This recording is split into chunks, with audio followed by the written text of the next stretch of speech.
Everybody, this is Grant and Aussie, and now the Illuminous Jackie Roach. Super pumped to have her here to actually make us officially not crypto bros. Finally, after like 2 years. And so Jackie's phenomenal. We've been friends for a while. You've seen us do lives together. We do Build in the Open together. Jackie has a phenomenal website called Wellness, and I adore her paradigm. And so I'm super pumped to have her here today. She's going to be, I hope, an ongoing fixture with us on Friday mornings. And then we all had the luxury of being on a Twitter space yesterday, which was super fun. But Jackie, like, how do you intro yourself to humans? Or at least these humans?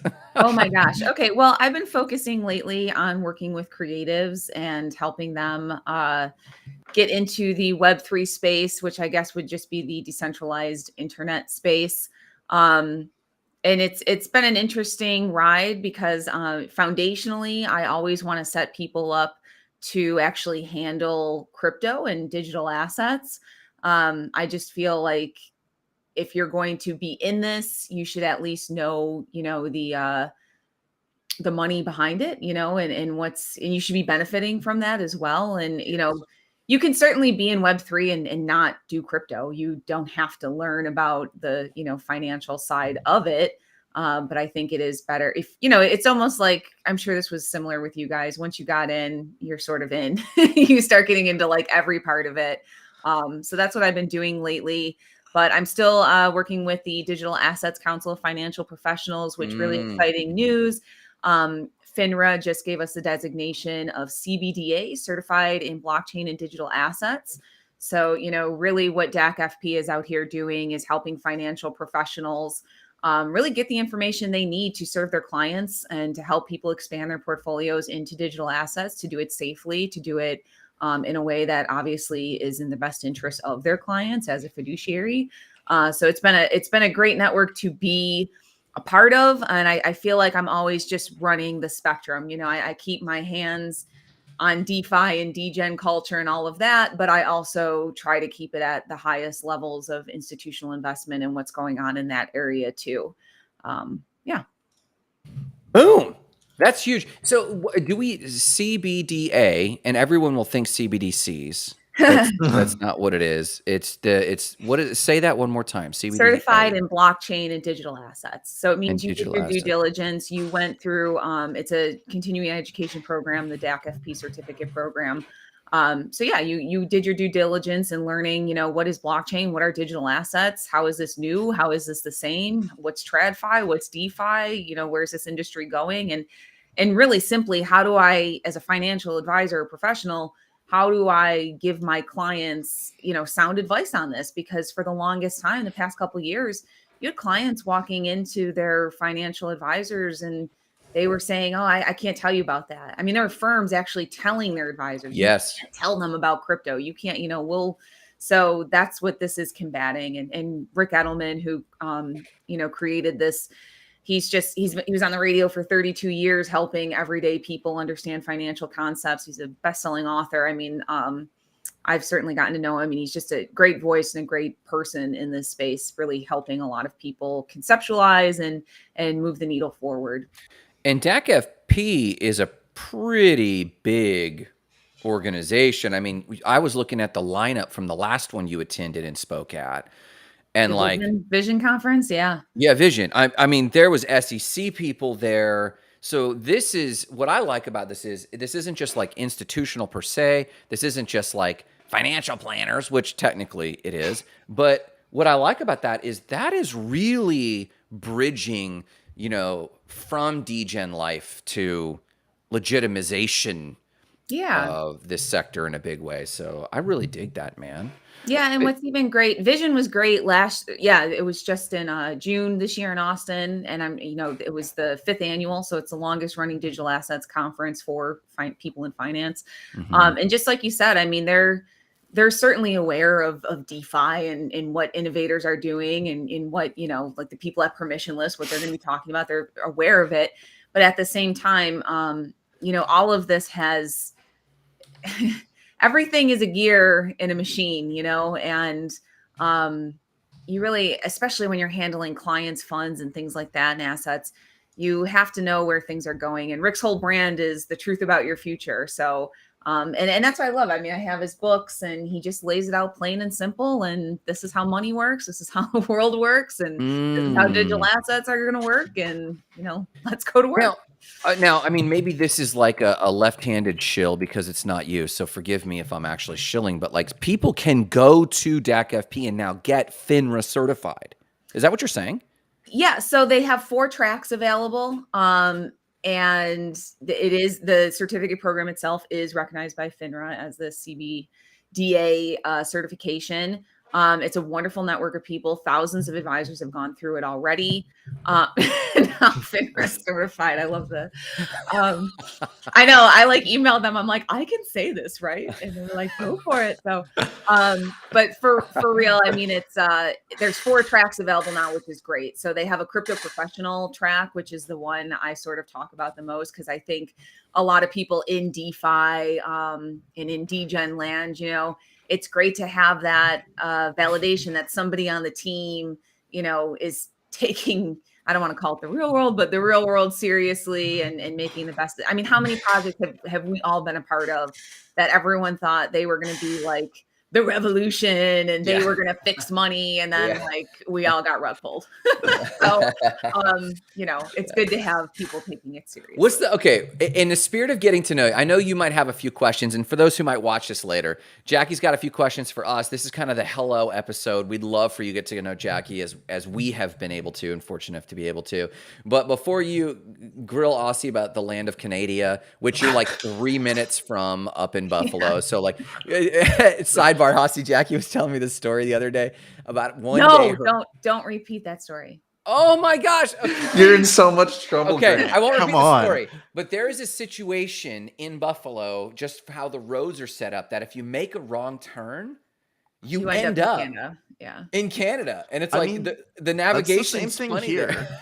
It's the same thing here. I'm 10 minutes from the border. If I miss the turn to go to my girlfriend's cousin aunt's house, I end up at the border. Yeah. Like if you just follow the wrong Google Maps prompt, you just end up like turn right, and it's like, oh crap! Like now I've got to find my passport. Or yeah. All right. So my question was going to be, you mentioned rug pulls. What's the biggest rug pull that got you, or what was the biggest gotcha that ever happened to you, Jackie, and then you, Aussie? Oh my gosh, what was that one on AVAX called? Was it Time called Wonderland? I did do Time Wonderland, but I never trusted him at all. I mean, I grew up where the house always wins. You're never going to like beat the guy at the top. So I've never gone into any project actually expecting it to like not be a rug pull. But there was one on AVAX. It was called, or Avalanche rather. It was called, I think it was called Snow Dogs or something like that. Snow Dogs. I don't remember this one. Which was another. I was actually involved with a project called Snow Dogs, which was unrelated. And Disney also has a movie called Snow Dogs. What? Which got a little treacherous when we were working on that. But yeah, it was just like it was when Avalanche like first was making waves. And I loved Avalanche at first, and I still love it as a potential protocol, but it has lost leadership. Nobody talks about Avalanche no one talks about Avalanche anymore. Avalanche is like that L1 that isn't dead, but no one talks about. Yeah, it's like falls into the category of what is dead may never die. Like it's like where is Avalanche? But I still adore. It's in a coma. It's like it is in a coma. Maybe it'll wake up and be perfectly ready for the rest of the world at that. I was predicting that Amazon was going to buy Avalanche because the tech is there, and the stack is there. And they were just going to buy up kind of like zombie chains, but I don't know. Aussie, biggest rug pull. Quiet. Probably Time Wonderland. I just like Jarrett probably fell for your exact. Were you following me at the time? Yeah, that's how we met. For Wonderland. You got everyone into a rug pull, Grant, and somehow they're still friends with you and around. So I don't know if that speaks more of my character or theirs, but. It's funny because both Jarrett and I that's how we met you, is through your promotion of a rug pull. And I was transparent that I also had rug pullishness on me. And you know what's funny about that? I don't know if you know this, Jack. Maybe you do.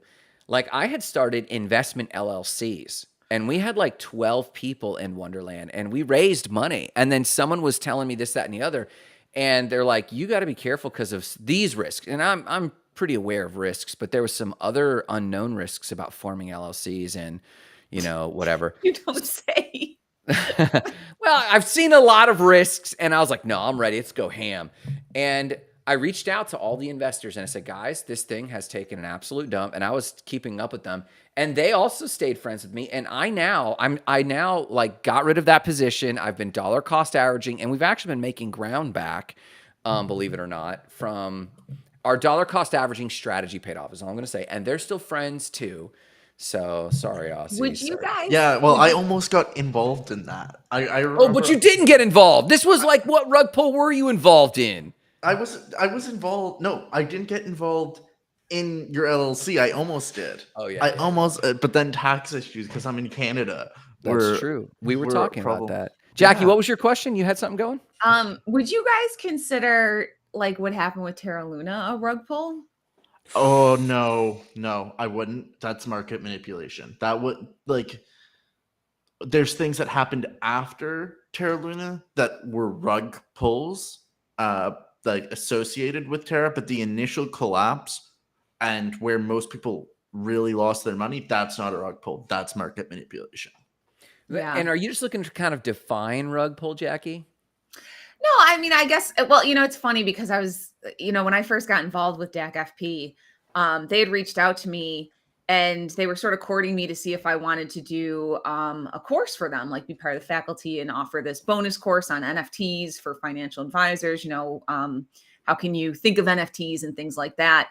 And it was so funny because I had just done this auction in New York City, which was like the first live NFT auction. It was awesome. So I was like gearing up for that. I'm like trying to write this course or, whatever. And it was like, it was literally more work than like my MBA thesis.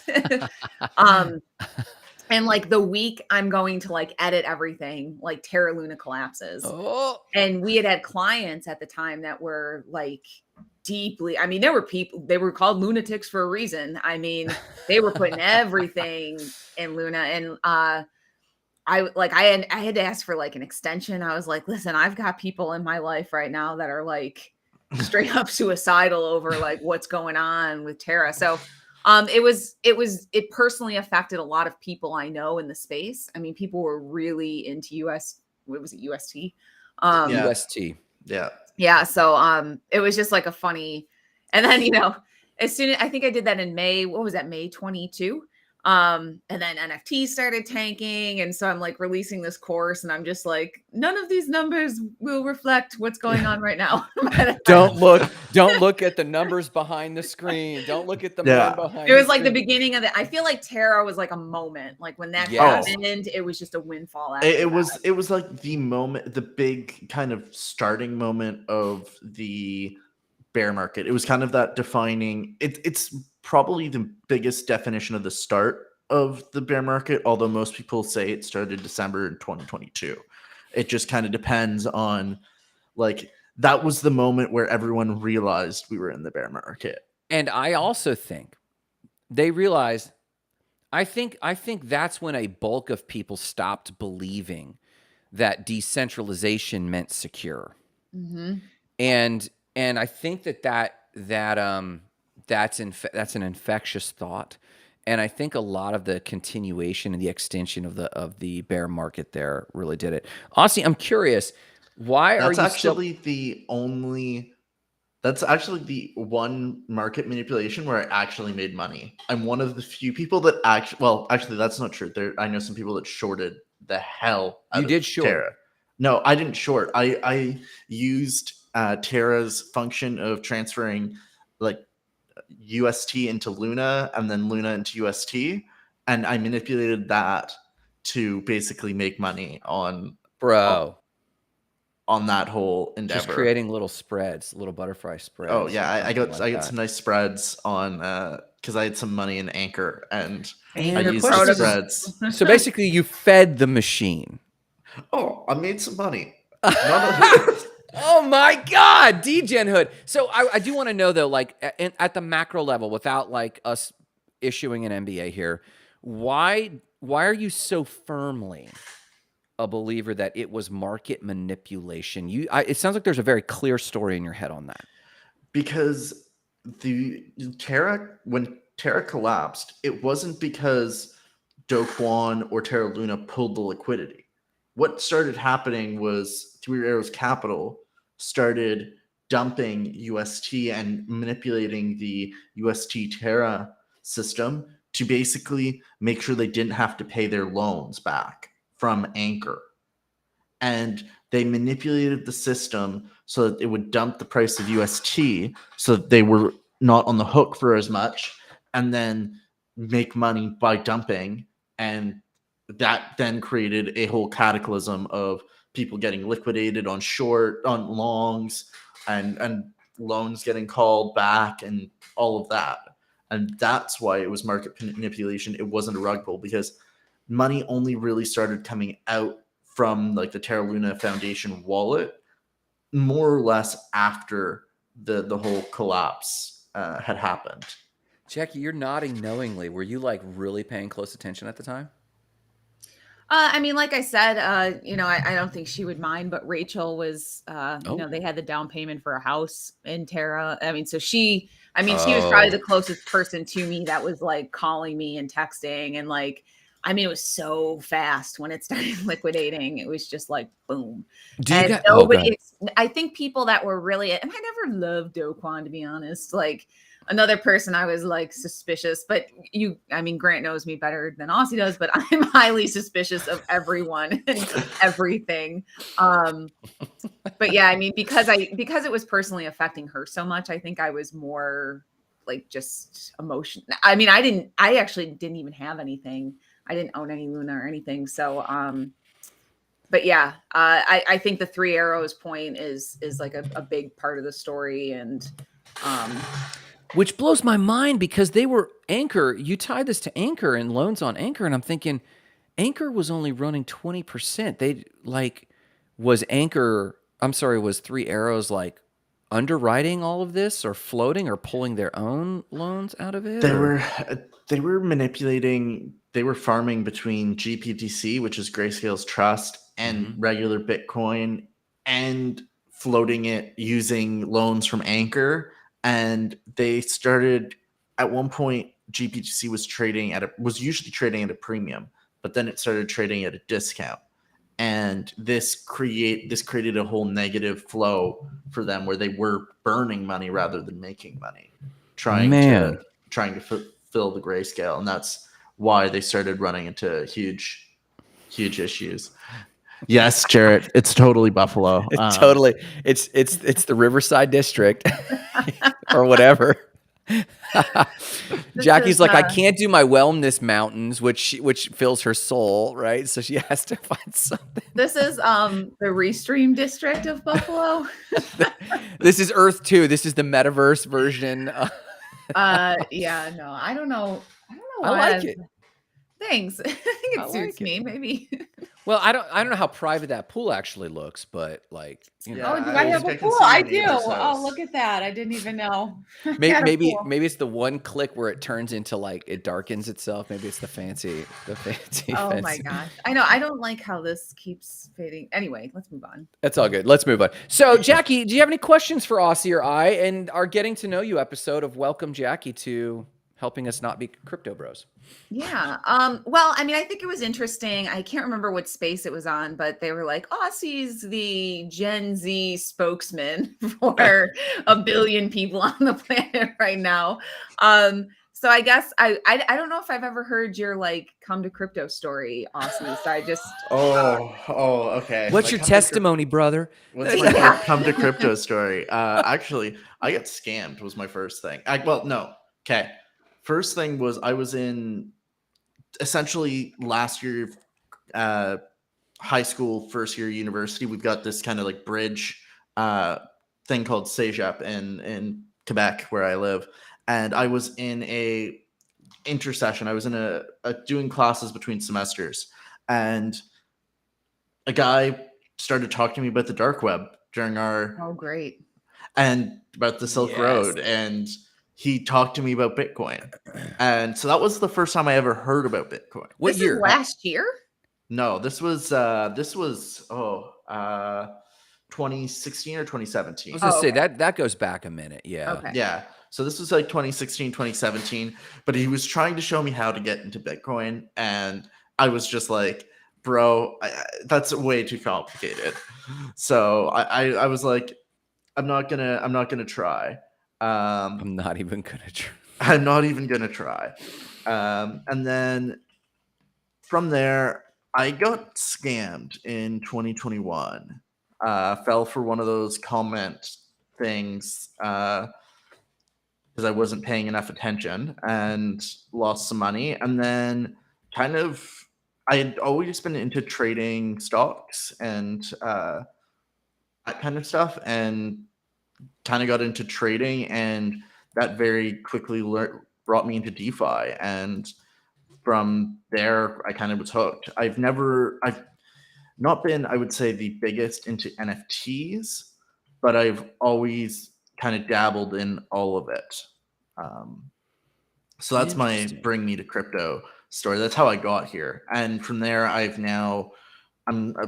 say I'm a fairly good speaker, and so that's led me to. I mean, I do 5 podcasts a week, or shows like this a week now. So that's kind of my journey. So are you actually Gen Z? Yeah, I'm 25. I turned 25 2 weeks ago. Okay. I don't even know, like, where does Gen Alpha start? Are they 18? Are they like, Yeah, I that's a don't good even question. know. How old is the oldest Gen Alpha? Let's ask. I'm looking right now. You already got it up? I'm Oldest? pulling it up. It's funny because, I mean, I meet so many. So in 2019, I was doing a lot of like networking. I had just left corporate. So I was doing all the like startup scene and business stuff. And I was meeting a lot of young people that just blew my mind with how they were, a lot of them didn't want to go into corporate. They were graduating, college and then starting startups together and like, going after businesses and things like that. And I was like, okay, I spent 12 years in corporate, so I guess joke's on me. But I was like, oh, but then I meet other Gen Z where I'm just like, you seem so dissociated from like doing anything in life. So I don't know that we can have like, obviously we can't have one spokesperson. But I would love to just ask you, in your pool of like people that you either connect with digitally or in real life, what is your outlook on Gen Z and crypto and like digitally native generations? Because I just had someone ask me yesterday at this AI symposium. They were like, so is crypto going to make it? Yeah. Like, that's just the wrong. I think if you look to Gen Z, they can probably answer that better. I think crypto is going to make it. I actually, in person, I don't know many people in Gen Z that are heavily involved. I know some people that are tangentially involved, but I generally can see from the people that I do interact with digitally that are of the Gen Z generation, their buy-in is so much higher than anybody else's that I see. A lot of people that I interact with, they're either first generation immigrants, and so they're using it to send money back home, and they're like, I don't want to have to pay remittances, like pay ridiculous fees to just send money back home or wait a week. I can do this absolutely, like I can do this without anyone's permission, and I can do this quickly with no fees. And so I've been seeing a lot of that. And then I do see it. A lot of people are now, especially where I'm in Canada, seeing it as their wealth building mechanism within Gen Z. As speculation. It's speculation because they think they're kind of seeing like stock market's basically growing at the rate of inflation, more or less.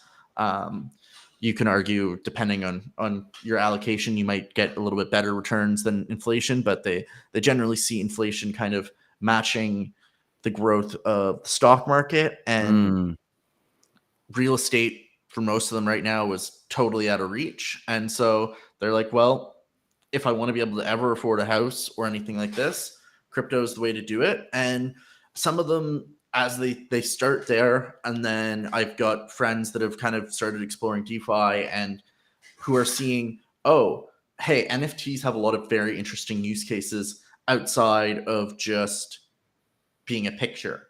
Their use as memberships or as proof of vintage or other things. I've got my brother's really into vintage clothing, and so when I talked to him about like being able to see like the vintage of a piece of clothing that he's buying, but through an NFT, he thought that was kind of cool.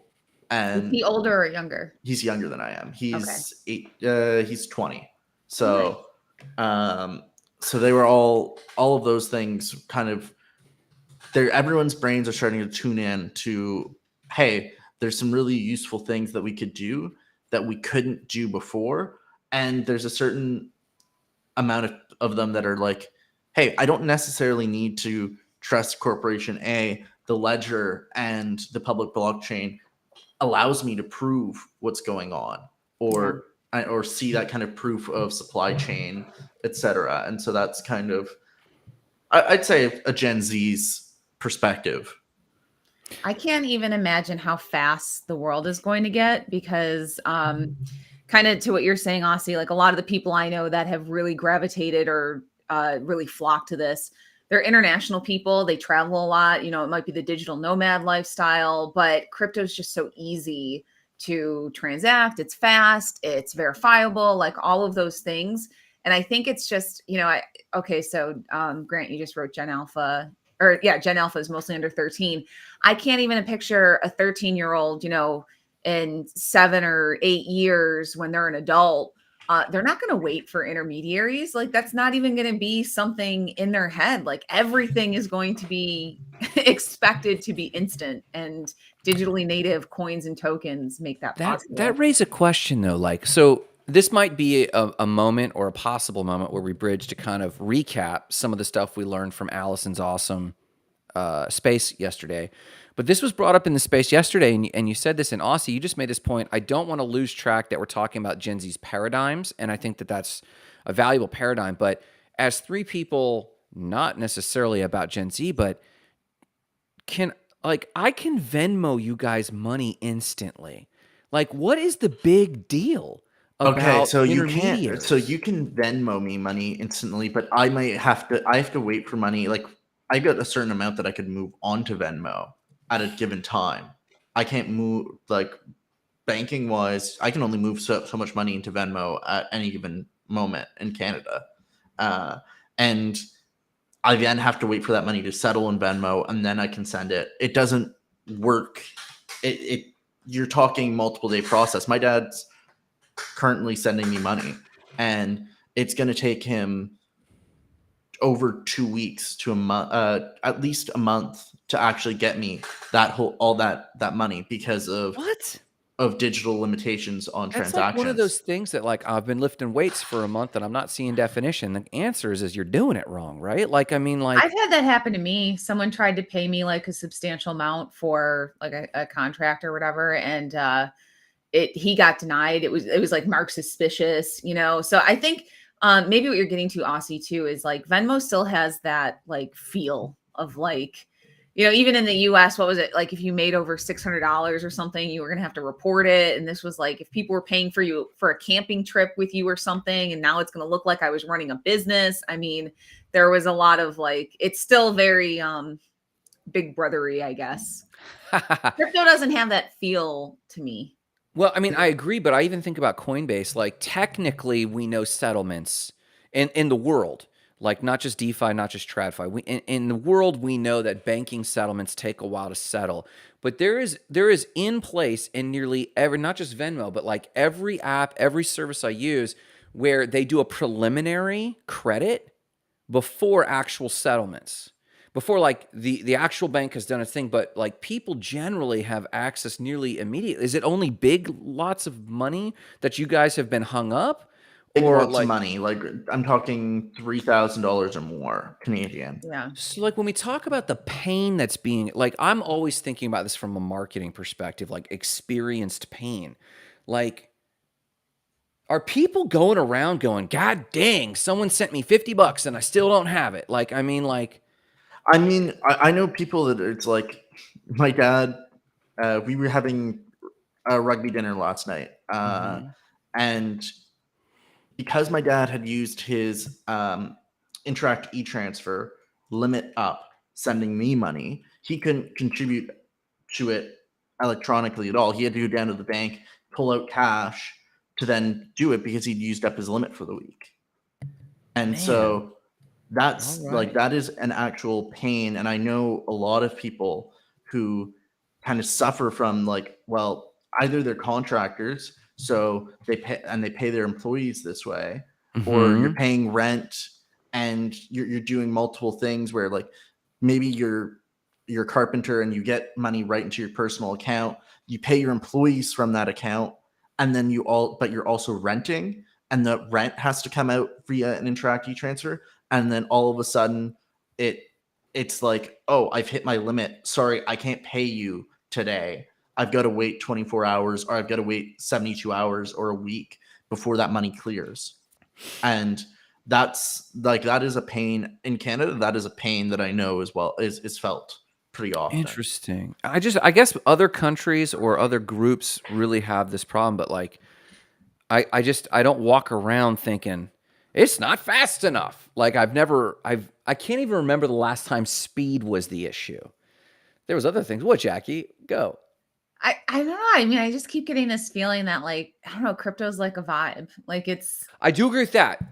like, I I'll think, give you I mean, that. it's been interesting. I mean, the first people I saw, and I've said this a few times, the first people I really saw gravitating towards crypto were like online coaches, personal development, the Mm-hmm. digital nomads. And they were like, this is just so much easier and feels like cleaner and more simple than the other, ways I've been doing this. And I guess for me, because I've been in this so long, like I'm almost in a place where it's like I'd prefer to get paid in like Ethereum or Bitcoin, sure. And like have that and like cash out what I need when I need to cash out. But I'd almost Mm-hmm. rather it like first be crypto, because I know like it, for me, it's always gained more money sitting there as crypto than in a savings account, Or at least purchasing power. I know that we're down right now in the market, but generally, yeah, I agree. I mean, my dollar cost average, transparently, I was just looking at this because the markets were down. On Bitcoin anyway, my dollar cost average is still like 15.5. right. And I dollar cost average like every other week still. And right Good. up until the run up of 60,000. And so it is volatile, but I feel you. I do agree with the vibe thing for sure, but I wish we were making self-custody a more friendlier term and a more hip pitch, because there's a sense of freedom in that, but it's not faster. I mean, like, No, just real quick, I helped someone, get their Coinbase set up and whatever. I remember you telling me that. Yeah. We had so many issues with him getting set up on Coinbase. It took over a week just to and I don't know if it was because Coinbase was going through things, but I was shocked. Like they were having issues with their bank account connecting, with their license getting verified. I mean, I was like, man, when I signed up with Coinbase, they were like, welcome. Like it Yeah. took like 2 hours, Click, click, ka-ching. Yeah. Yeah. Yeah, no, that's a huge piece. I mean, and in Canada, like you can't really operate a business at the big six banks that we've got if it involves crypto. If you're taking payments in crypto or anything to do with crypto, you can't do it. And so the self custody and the ability to transact on a network where you don't have to worry about, oh, hey, yeah, this is crypto money, so I can't put it in that bank account. Yeah. You don't have to worry about that. Sending payments to Coinbase or Binance or anything up until recently has been a massive pain in my butt. It has been incredibly challenging, and because banks require permission for everything. Yeah. You're not the own steward of your own money. You can't make decisions for yourself, and therefore crypto provides that ability to do that. So Jarrett says if you spend any time moving money across borders, crypto makes sense. When you get paid, even in Venmo, stateside, you can't use that money you've just received instantly to actually buy anything. If I send Grant $20 today, he can't use that money to do anything for a day or two unless he pays more fees. Well, Right. and this is so PayPal has this, right? I can get this money instantly. Like PayPal will give me the money instantly. Like if you have money in PayPal and you're like, move to my bank. They're like, you want this instantly? It'll cost you $15. If you want it in 2 or 3 standard business days. So the tech is there, but they're just charging for it. And crypto makes this promise. So I guess maybe speed is an issue. I guess my pain is that crypto has yet to solve it. Because, Jackie, to your point, the onboarding is redonkulous. Now, I will say, Jackie, you encouraged me to get the Coinbase card. Oh, And yeah. with the coin, what'd you say? Yeah, I love my Coinbase card. With the Coinbase card, we can send each other $20 and you use your Coinbase card and you can still use that as float, even though the clearing hasn't. So it's performing like TradFi. And so I guess my thing is I like the vibe approach to when we talk about crypto. How do we talk about crypto? But like I hear what Jarrett's saying, but generally speaking, someone is sending someone else $20. Very rarely, at least in the US or the global north, is that $20 critical for something they need to do that moment. Very rarely. It's not never, but I would disagree if you consider the number of people that are living paycheck to paycheck in the US and Canada. That 20% that 1 or 2 days can make the difference of your rent check bouncing or not. Like that you're Grant, you're coming from a place of privilege where you have Sit down, Grant. you don't have to move money across borders.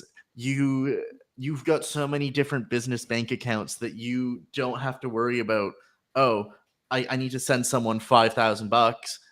That account's limited, but I still have this account that I can move the $5,000 from. You're coming from a point where your money moving needs are much under what your capacity is. But that's probably true.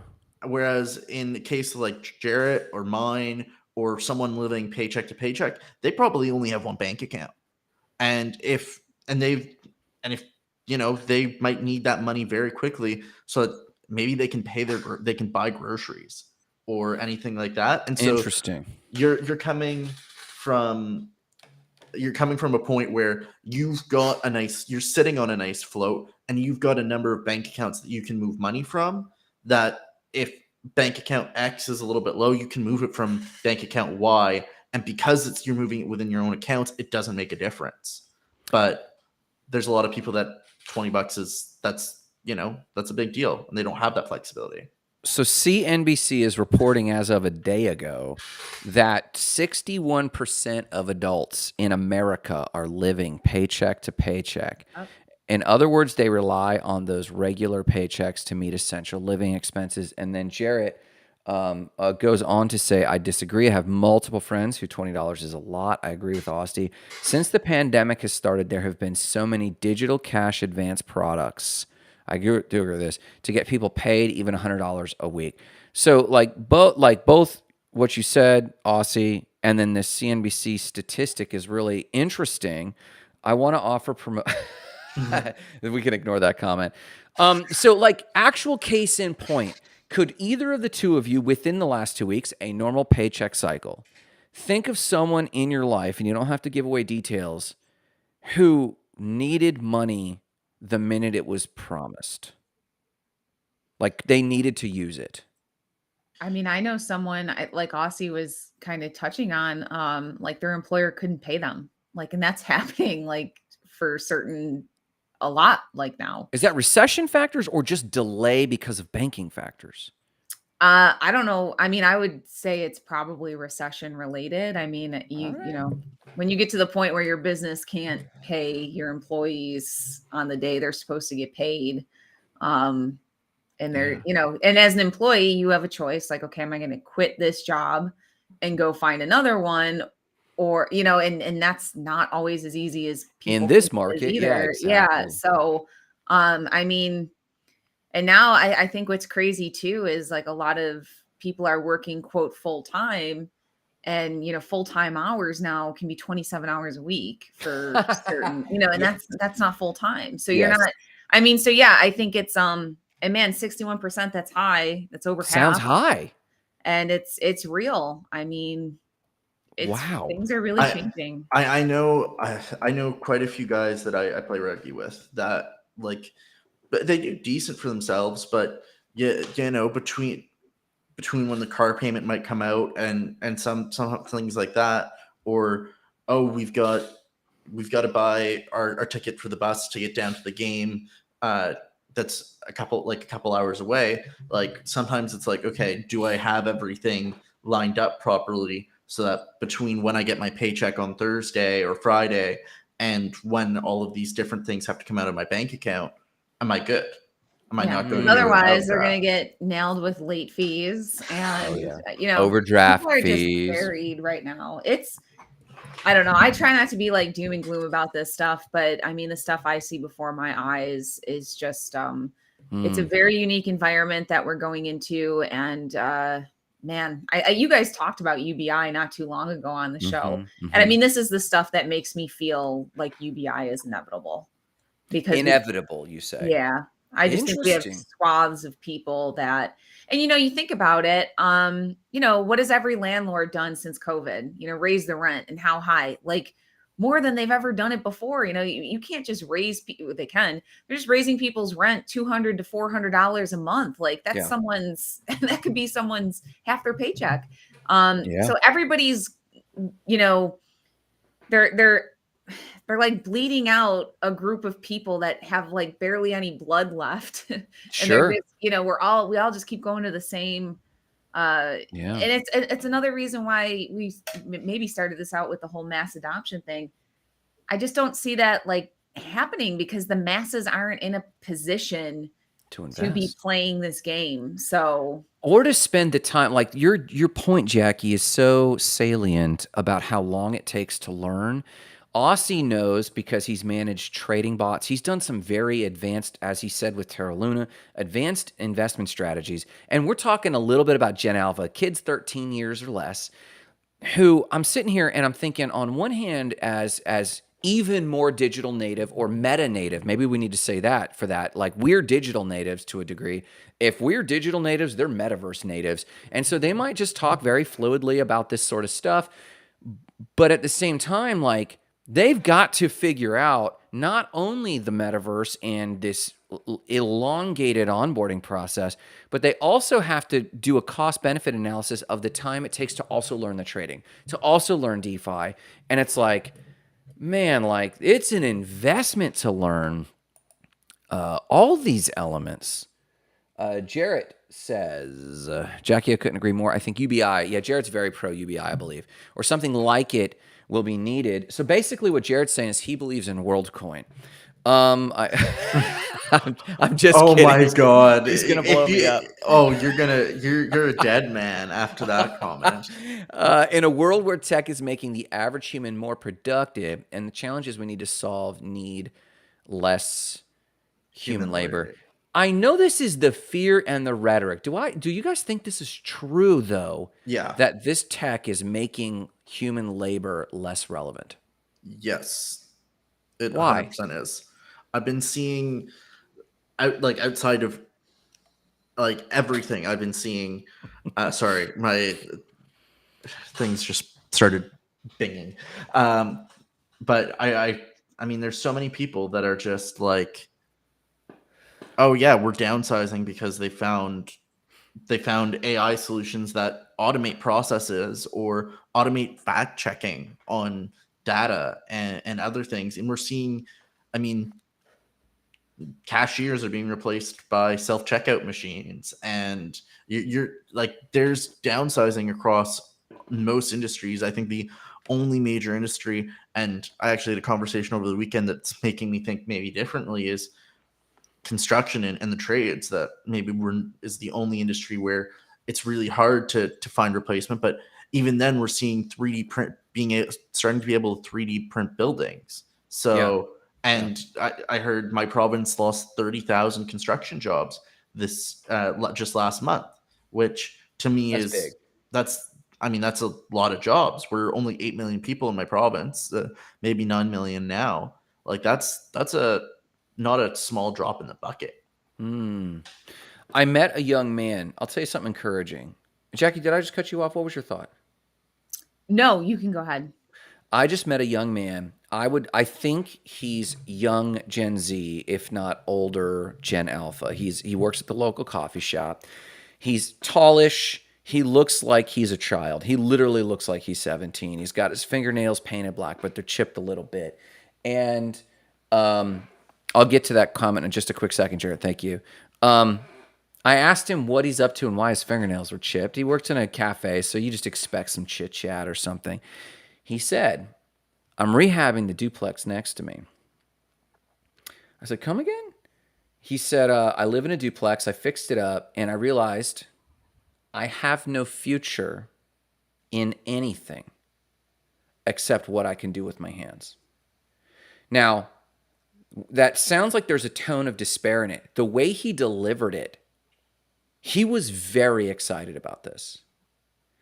And I wonder what Aussie, maybe people in your age bracket and younger, is there going to be like this snap back to trades, working with our hands, art, There's painting, a lot of local kids that are already that they're like, there's no point I go to college. I'm just joining the trades. The number of kids that I know that are doing that, the number of kids on my rugby team that are younger than I am. A lot of the boys are 18, 17, 18, 19 years old, that they went and got their CEGEP degrees, which is one step above high school, but not much. It's not really the equivalent of a college degree, maybe an associate's degree kind of thing.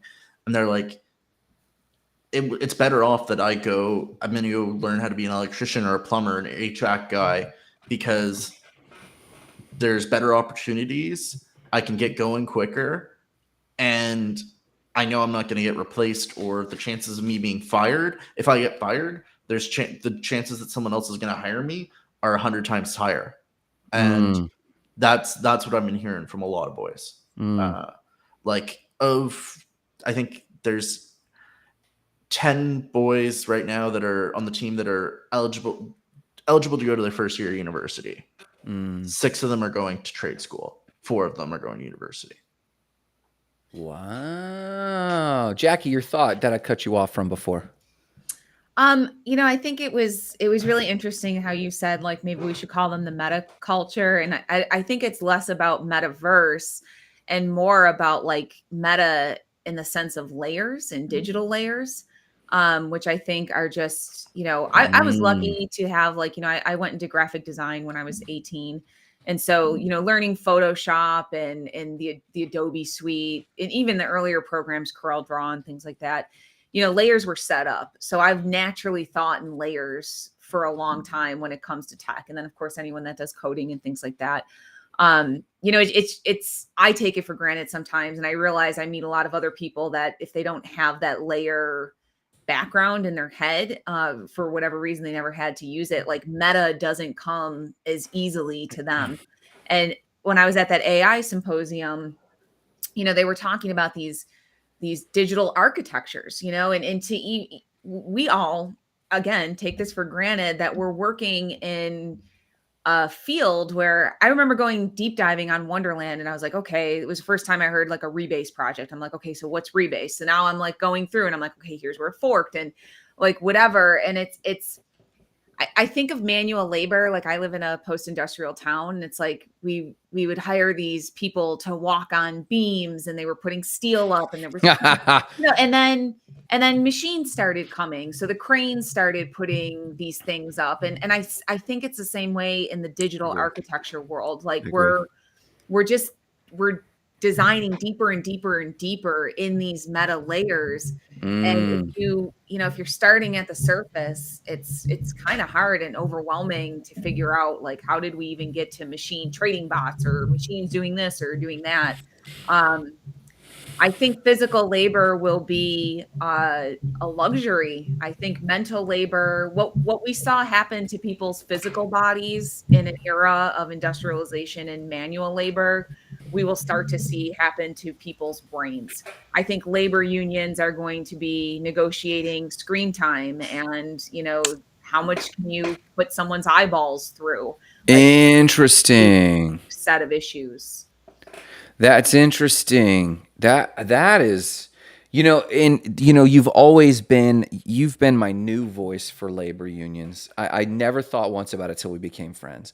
And you bring out these nuances that I didn't think about, that like steel workers, and it does sound almost like anti-progress to go, my workers here, they use the Microsoft HoloLens to augment their reality because they know what to hammer here or what wrench to turn because they have the HoloLens and it's augmented reality. Yay. But eye strain is up ridiculously. Here's the reports from our insurance claims. And our people are limited to 2 hours a shift, 1 hour a shift.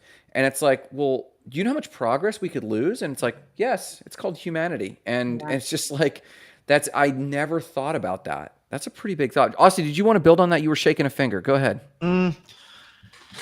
I was just, I was thinking about your comment about being like anti-progress. I don't think it's anti-progress, but I was thinking it's being aware of the risks that we're seeing to humans' health.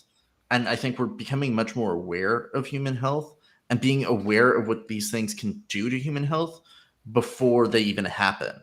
Like we weren't smart enough to think about what coal dust would do to coal miners' lungs, or asbestos would do to miners' lungs. But now we're already thinking about, sitting at the computer for that long, how's that going to hurt their brain? What's that going to do for their posture? What's that going to do for their eyes? And we're already having those discussions before they even happen. Yeah. I like that. And the pace that, the benefit to tech is the pace at which we can learn these things can save an entire generation from having to have black lung, right? I mean, or whatever our version of it is. So we could actually wield these technologies. And Jackie, that goes back to your concept of layering. I think it's almost like we've been talking about crypto as nuanced as our degen culture has been talking about crypto. It's almost like we've only been talking about one or two layers of crypto so far, and tech in general, when there could be someone in Aussie's generation that gets their MBA like you did, Jackie, but they select the layer of HR and the fusion of HR and AI and its ability to survey these insurance claims and then come up with an argument in court that holds up and supports a labor union. I mean, that's a whole strata that you said that word and it created this visual. I really would love to see a visual of, hey, when we like the one thing Batsy did say, or maybe it was the other gentleman, Monanoush or whatever his name was, and they talked about, we just got to quit calling it Web3 and call it web and just know that we've added these new really cool potential layers and maybe even cross sections to what the web is. And that's what we're calling Web3. And that actually is new jobs. We're just not clearly communicating. Go ahead. No, go ahead. I disagreed with that too. And I mean, because I feel like when I tell people about blockchain and distributed ledger technology and all this, like it doesn't feel to me as like, oh, we're upgrading the internet. Like it's a complete infrastructure change. It's completely new built networks. So I don't, and I think and I know there's a lot of people, I don't want to offend anyone.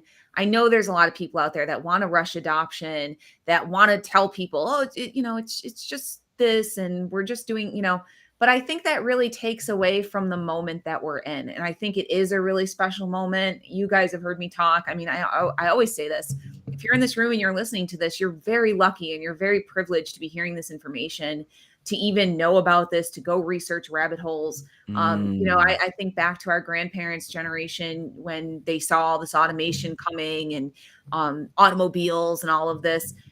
Was anyone holding Twitter spaces for them to have a voice in it, to have a say, to actually have knowledge about it? Like, I think this is the revolution. What Aussie's saying is that we're being preemptive about healthcare, and Gen Z, frankly, I mean, and certainly Gen Alpha, when they come up, they're just not taking certain jobs for certain reasons. Like they don't seem to have that same um desperation that maybe, came out of the Great Depression and that kind of stuff. And maybe it just Maybe. hasn't gotten bad enough yet. I don't know. Maybe. But I mean, I see a lot of young people, I went to Denver year after year, probably 6 years in a row.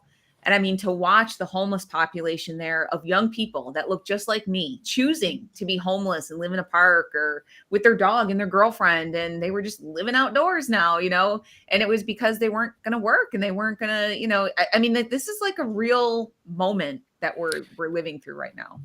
As a web developer, I've been developing websites since 2000. And I've seen that technology change a lot. And I want to support your comment here. And I think it's very important. I never thought about it this way. The jump from Web 1, well, Web 0 to Web 1 was a true 0 to 1 movement. There was entire architectures built. We had the internet bubble that occurred because we were speculating on a lot of technologies that didn't take. And I remember losing my first job because of a bubble then, right? But then the jump from Web 1 to Web 2 was not technologically radical. It was sociologically interesting. And that was social media. That was people creating content. You're right. We didn't have to switch out servers. We had to upgrade them and expand their capacity, but we didn't have to write brand new code. We didn't have to your major point, the network itself did not have to do anything except just expand. But Web3, especially depending on how much decentralization truly occurs, I mean, it is an entire protocol shift. And by that I mean HTTP protocol is gotta shift. We're even talking about ENS, Ethereum Name Service. This is an entire different protocol set. And I think the longer we, not just us, but our group talks about this stuff, the more I realize we are still in the dark on how to talk about this. Because we talk about all these techs that could help, all these technologies that could help in so many different situations. And all I can think about is that technology is still 3 to 5 years away from even being prototyped. Just from a physical standpoint, this stuff on paper is legit. And it will, and the currency and the gaming and the NFTs are awesome. But there's entire stacks of tech that have to be prototyped. Internet of Things has to. I mean, Jackie, you with supply chain, your ideas on supply chain are nutty good. The Internet of Things is not there to support it. I mean, maybe you could speak to that. Do you think the Internet of Things is close enough? No, because again, it's all infrastructure. So unless you have, people can have the best blockchain project in the world, but unless all your partners, all your users, unless everybody has access to the infrastructure, you can't onboard. You can't, make this work. So, I mean, we're to the point now where I was having an interesting conversation. I'll get to that comment. Yeah, we'll get to that in a second. Yeah, go ahead. I was having an interesting conversation with someone who has a supply chain solution, and they were kind of coming at this marketing angle of going right to the people they were trying to sell the technology to and saying you're gonna save overhead, you're gonna this, you're gonna that. And I kind of flipped it on them. I said, listen, why don't you market to everyday people and tell them, did you know this is what goes wrong in a supply chain right now? You have to cause the demand Correct before you go to the suppliers, because the suppliers are not going to put the money in on an ROI that's not there right now unless their consumers are demanding it. So until people are really saying, I want to be able to scan the QR code on my menu and see what pasture my chicken was raised on. Until we're legit at that point where people demand it and will not eat the meal until it's there. Yeah. That's where the marketing needs to be. That's why I always talk about marketing. I'm gonna just hop in there because I one of the things at my job that I'm currently leading. One of the things that the government's developing is exactly that, but maybe not for chickens, but for chemicals, and they're doing it through regulation. So regulation is coming on supply chain when we talk about climate change, child slavery, and child labor. In particular, those are kind of two of the big frontiers, at least in North America, that I'm seeing. we're seeing that forced adoption through those means as well. Well, but think about what yours does. And I love this example, Aussie. I think this is a beautiful example because regulation forces market demand. So I think you're both actually saying the same thing. And the forces are either marketers like me or like pitch this shit better, and it does what Jackie's saying, or the government says, hey, listen, we're going to shut your ish down if you don't. That both do the same thing. And it creates a market demand that says, okay, I'll pay what it takes now because I'm sold. And it doesn't matter what I'm sold by pain or pleasure, either one. But I think you're both correct. I do think the market demand, and I guess, Jackie, you said beautifully what I've been scratching at primitively of like, I just don't see the pain. And we can describe, well, this one scenario out in Afghanistan, it's like, that's not what I'm trying to say. Jackie, you really said it. Like they don't know yet to demand that I need this. They might have these hacks, but we need to bridge like the language we're using with what they're actually experiencing, because I do think you're right. I do think there is a need, and I think the need is there. I think we got to get better at marketing it. We're at the top of the hour, but real quick, let's look at Tristan's comments. Jackie, would you agree we're in a similar stage to the Industrial Revolution with the steam engine with today's AI engines, and we will see the entire system change over the next 15 years? Do you have a hot take? I don't know it'll be the next 15 years, but I do think it's critical right now that, yes, we are going through a system change. If you study industrial revolutions in the past, like entire economies are being upset right now. It's so funny in the crypto world, we're all like disruption until it's like, oh, my neighborhood's changing. You're like, well, this is disruption, buddy. Yeah. I do believe that we are in a similar stage. Yes. So real quick, let's just wrap up with Jared's comment because it builds Tristan's. To Aussie's point, anything in my opinion that's pro-humanity can never be anti-progress. If progress is not good for humanity, then what is progress? Very valid philosophical point, and I hope that everyone that says they want remittances immediately have a high philosophical capacity, because I do agree with that. Jarrett says, or Tristan then follows Jarrett Carpenter, rather than progress, maybe we'd have to call it progression and forced change rather than progress. So that's forced change feels yucky. That sounds. If that I sounds might like a add, bad it word. makes me feel dirty. Yeah. Well, and I would add to Jarrett's comment, I think something we really ignore in the tech space, but has always been on my radar for a while, is there is a transhumanist movement, and so if progress does not have to be humanist right now. There are plenty of people in the tech world that can see progress as transhumanism. And I think that maybe that's the next topic. It's something I don't get to talk enough about, I think. But I think it's really important. Again, this is a moment. This is a real moment. And I want to capture that. Let's try to capture that in our brain spaces. And Aussie, your point as well. I think there is a whole episode behind the power for good that regulation can have, because something's got to jumpstart the demand engine for something that we know could be very positive. Let's wrap this up, Jackie. I want to keep going. I know. I don't want to see. I think for me, like, Aussie and I gave 2 points. I'm sorry, I'm going over here. Okay. Aussie and I gave 2 points, and I came at it from maybe the free market side of cause the consumer demand. And Aussie came out from like the government side of like, well, if the regulations there, whatever. But I don't want it to have to get to that point. Like in my ideal world, the free market is responsible and does the things it's supposed to do before the government has to, because who are governments at the end of the day writing that regulation for? Is it really for constituents, or is it for, political action committees and all these other larger? Yeah, I do. I love being a member of NCB. But I mean, you always just got to follow the money. Well, and to your point, like, I'm a big free market person. And by that, I mean, if the market's not demanding it, with or without incentives from a government, or with or without incentives from marketing, I question if it's valid. The idea, the tech, the stuff on paper, because how much stuff I know, and Aussie's like, no, it's better for humanity. So that we come back to governance and ask, is governance paternalism? Or is governance the true output of a degen humanity? You know, Let's pause it there. We Let's have pause. to sign. And maybe we'll have a special episode when Jarrett comes back where we'll have both him and Jackie, because Jackie's chomping at the bit and I can feel her from here. I am especially pleased with how this first episode went. Thank you so much, Jackie. It is an honor to have you. Everyone's going to hear more from her. Check her out at wellness.com, because wellness deals with this exact issue to a degree. Follow Aussie at Decentralized News, because the man is dropping bombs all the time. I am Grant Sparks. Let's not forget Jarrett Carpenter at More Than Blockchain. Thank you, everyone.